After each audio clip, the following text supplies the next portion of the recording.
In this video, we'll be taking a look at 2 college football games happening on October 25th, 2023, and providing you with free team picks and total picks for each one of those games. So 2 picks for each game, 4 picks in total. Welcome back to Cash Out Sports. Let's dive right into it. Oh, and don't forget to subscribe and to click the bell icon to get notified as soon as these videos get released, so that you have more time to plan out your bets as we provide these videos on a daily basis. I can guarantee that you'll have all the important information that you'll need on these 2 college football games after fully watching this video. One more thing before we start. If you would like to gain access to our best exclusive sports picks to take your journey to the next level, then check out our Patreon in the link down below, where we offer our best single picks, parlay picks, and much more. Now let's get started.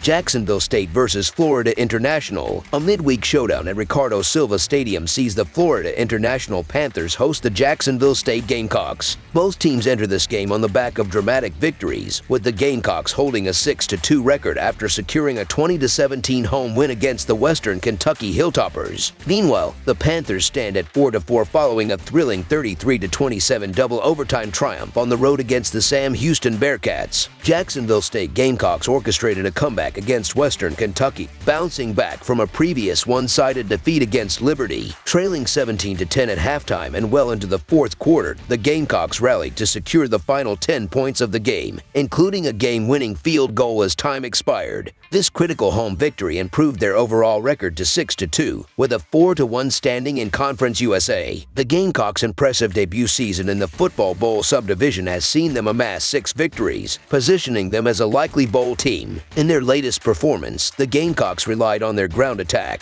with dual-threat quarterback Zion Webb leading the way. Webb accounted for 172 rushing yards on 28 carries, including a rushing touchdown. He also contributed 218 passing yards, completing 2 of 39 attempts. In total, the Gamecocks recorded 292 rushing yards out of their 484 total offensive yards. The Gamecocks' defense played a pivotal role in the second half by shutting out Western Kentucky and limiting them to just 69 total yards in the final 2 quarters. Their defense recorded 3 tackles for loss, including 1 sack, and forced a crucial turnover through a Fred Perry interception. Looking ahead, the Gamecocks aim to secure their 7th win on the road, holding a 2-1 record in away games this season. Jacksonville State boasts the 67th ranked total offense in the nation, with particular dominance in rushing, ranking 9th. However, they rank 117th in passing, emphasizing the importance of staying ahead of the sticks. Their performance on third downs is rated 79th in the nation, and they rank 120th in red zone offense. Defensively, the Gamecocks are 63rd in total defense, standing 45th against the run and 94th against the pass. Their effectiveness in third down defense is ranked 38th, but they have struggled in red zone defense, sitting at 93rd. Importantly, Jacksonville State has excelled in protecting the football, ranking 29th in the nation in turnover differential, and they've kept penalties in check, ranking 29th in penalties per game. The Florida International Golden Panthers put an end to a 3-game losing streak with a thrilling 33-27 double overtime victory against Sam Houston on the road. Trailing 20-17 with under 2 minutes remaining in regulation, the Golden Panthers managed to tie the game in the final moments, eventually forcing overtime. In the second overtime period, the Golden Panthers' defense delivered 2 crucial sacks and held Sam Houston out of the end zone, securing their first conference win of the season and ending a 3-game skid. Freshman quarterback Keon Jenkins led the Golden Panthers in their come-from-behind victory, completing 2 6-of-38 passes for 190 yards and a touchdown. He also contributed 51 rushing yards and a touchdown, part of the Golden Panthers' 3 rushing touchdowns. In total, Florida International amassed 331 total offensive yards and secured 21 first downs while avoiding any turnovers. Defensively, Reggie Peterson led the way for the Panthers with 10 tackles and an interception. Despite allowing 410 total offensive yards, the Golden Panthers recorded 7 tackles for loss, including 2 sacks, and forced a turnover through Peterson's 61-yard interception return. Florida International looks to continue their positive momentum with a win at home against Jacksonville State. To do so, the Golden Panthers need to improve offensively, as they currently rank 96th in total offense in the nation. Their rushing offense ranks 94th, their passing offense stands at 85th, and their third down conversion rate is a concerning 128th.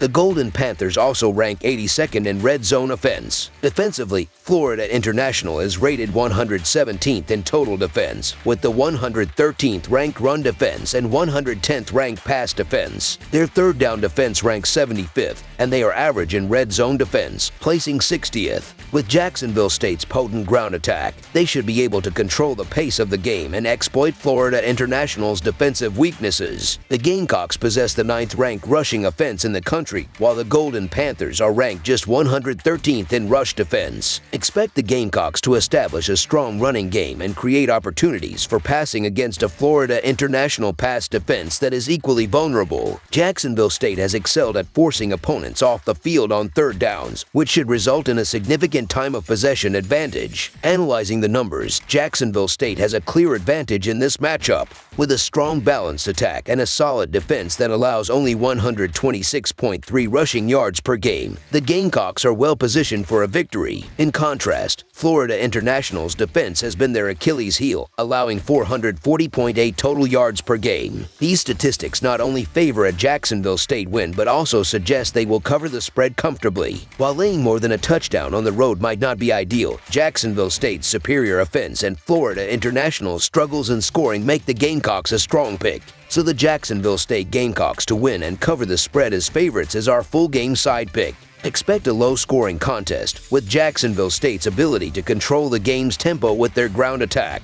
Florida International may find it challenging to get their offense off the field due to their inability to stop the run or force turnovers. Furthermore, Florida International has struggled to surpass the 20-point mark in 3 of their last 4 games, and their 27-point performance last week came after a double overtime contest. Florida International's defense is expected to step up, and questions remain about Jacksonville State's offense. Given Jacksonville State's defensive performance, allowing only 19 points per game, they are likely to maintain that lockdown mentality in this game. Florida International may struggle to even reach 17 points in this matchup. Anticipate a one-sided game with a final score below the total. The total for this game appears to be set too high. Under the projected total is our full game total pick.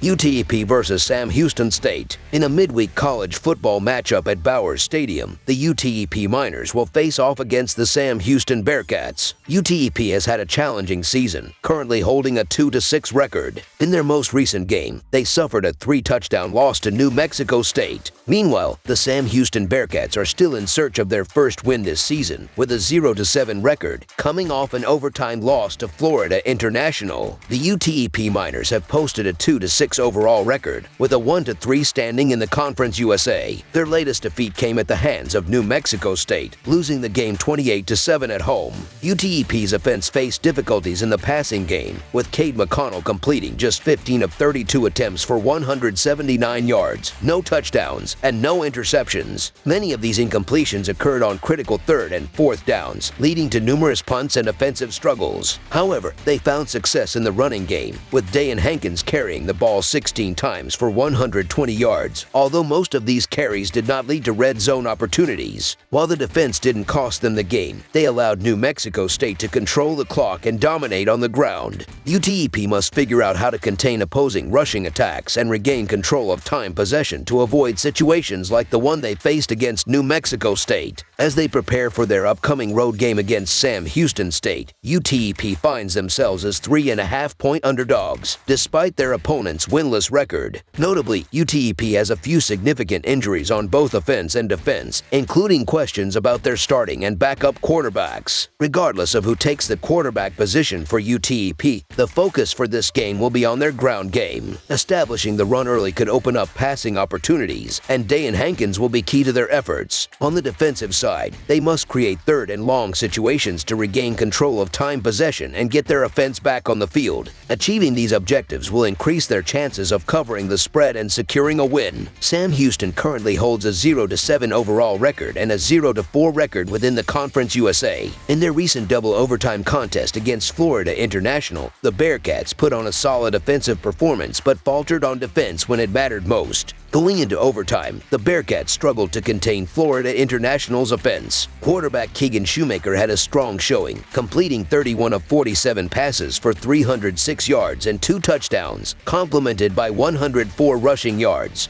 The defense yielded approximately 330 total offensive yards, but Florida International managed to score 33 points despite being outgained in yardage. The Bearcats let the game slip away in the late stages, primarily due to defensive breakdowns. In their upcoming home game against UTEP, the Bearcats are 3.5-point favorites. Despite their challenging season thus far, Sam Houston has a few minor injuries to consider, mainly affecting depth players with minimal impact on gameplay. To cover the spread and secure a victory, they must address their defensive instability. While they have posted decent yardage numbers this season, they often struggle to make critical stops in clutch moments, effectively limiting UTEP's rushing attack, especially with the uncertainty surrounding their quarterbacks, is crucial. They must also focus on preventing UTEP from reaching the end zone. With a more resilient defense and a continued strong aerial attack, the Bearcats have a good chance of covering the spread and winning. Is the betting line favoring the wrong team in this game? Despite the Bearcats' winless record, they face a challenge from the Miners' pass rush. UTEP's pass defense is also strong, adding more pressure to Sam Houston State's average rushing attack. While UTEP suffered a tough loss against New Mexico State, they demonstrated improved performance in their previous game against Florida International, winning 27-14. They jumped to a 21-point lead and sealed the victory with 2 fourth-quarter takeaways. Expect them to rebound and perform closer to their Florida International game, where McConnell appeared more comfortable in his third career start. Overall, the Miners are the superior team and match up well against Sam Houston. Despite the quarterback injuries, UTEP's run game and defense should play a significant role in this matchup. The Miners average 4 yards per carry and nearly 40 rushing attempts per game. A strong ground game should open up passing opportunities, especially against a defense allowing nearly 400 yards and 26 points per game this season. On the other side, Sam Houston has struggled offensively, averaging just 280 yards and 14 points per game. Their lack of a run game may lead to frequent third and long situations. Expect the Miners to force the Bearcats to rely on the run consistently, putting them in challenging positions. Considering these mismatches on both offense and defense, the UTEP Miners to cover the spread as underdogs is our full game side pick. While Sam Houston hasn't been effective running the football, their passing attack has shown promise. As long as they can protect the quarterback, Shoemaker is likely to make enough throws for at least 2 touchdowns. He's had impressive passing performances recently and has come close to the 300-yard mark in multiple games. UTEP's pass defense is strong and might help them potentially secure a cover, but they could wear down as the game progresses. Furthermore, we anticipate both teams will emphasize their ground games, leading to many possessions with scoring opportunities. With both defenses struggling against the run and the pass, there is a higher likelihood of turnovers that could provide favorable field position for the opposing team. Given these factors, a total of 36.5 points is relatively low, especially for these teams. Their defenses have struggled to create turnovers, so the offenses should have opportunities to combine for at least 37 points. We predict they will push the total over in a competitive contest between 2 teams lower in the conference rankings. Over the projected total is our full game total pick. Down below with the game you would like analyzed, subscribe to our channel, leave a like on this video, and we'll get to it as soon as we possibly can. We would also love to hear your opinion on the picks presented to you in this video, whether you agree or disagree with them, so leave a comment down below and do let us know.